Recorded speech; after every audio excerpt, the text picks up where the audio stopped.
Lors de l'hiver 2021, 40 personnes décédaient des suites d'une avalanche. Moi, les avalanches, ça me terrifie. Donc l'année dernière, j'ai décidé de me rendre dans les Alpes pour rencontrer ceux qui les connaissaient le mieux et établir la recette chimique d'une avalanche. Aujourd'hui, avec Berkem, je vous raconte tout ce que j'ai appris.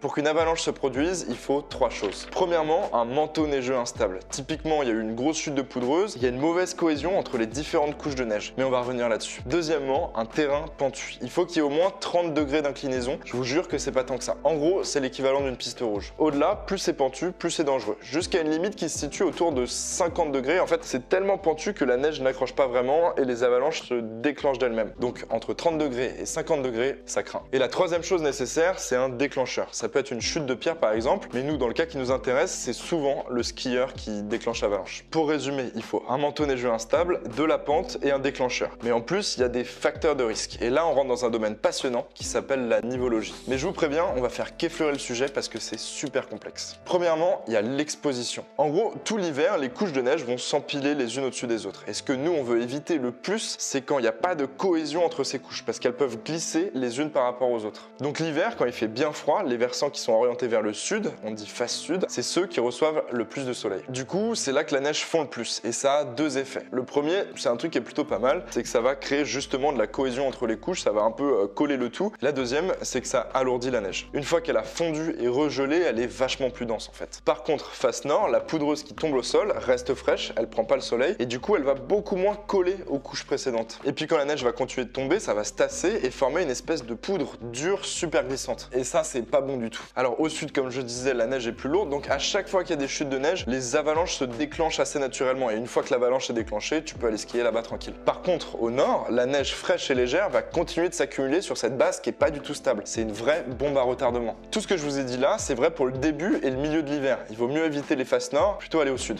Mais à la fin de l'hiver, tout change. Le danger, c'est moins des avalanches de plaques soudaines et violentes, c'est plutôt des coulées de neige fondue. Dans ce cas-là, il n'y a même pas besoin d'un déclenchement. La neige peut juste couler sous son propre poids. Alors c'est moins violent, mais c'est tout aussi dangereux parce que cette neige est tellement dense qu'elle peut vous broyer comme un flambi. C'est des tonnes et des tonnes d'eau qui vous tombent dessus. Alors il n'y a pas que l'exposition, il y a aussi la question du vent. Quand le vent arrive face à une pente, il la frappe de plein fouet et il va pousser la neige, la balayer jusqu'en haut de la crête. Alors ça forme une espèce de corniche, une espèce d'accumulation de neige au sommet de la pente qui est sous le vent, de l'autre côté de la montagne. Cette corniche, elle ajoute une contrainte supplémentaire sur la plaque qui est de l'autre côté, sous le vent, et en plus, si elle s'écroule, ça peut déclencher toute l'avalanche. Du coup, en général, c'est moins dangereux d'aller skier sur des pentes qui sont directement balayées par le vent plutôt que celles qui sont sous le vent. Le manteau neigeux, le vent, l'exposition, la pente ne sont que quelques facteurs, les plus marquants certes pour prédire le risque d'avalanche, mais en fait il faut prendre en compte énormément de choses pour maintenir à jour une carte avec le risque d'avalanche pour chacune des pentes d'un massif. Et ça, c'est le job des stations de ski. Comme le dit la Bible des montagnards, chapitre 17, page 375, évaluer le risque d'avalanche est à la fois un art et une science. Chaque avalanche est unique et dépend de nombreux facteurs, on ne peut donc pas établir de recette type, mais au moins on a quelques ingrédients. N'oublie pas de t'abonner à Berkem pour suivre les coulisses d'Expé.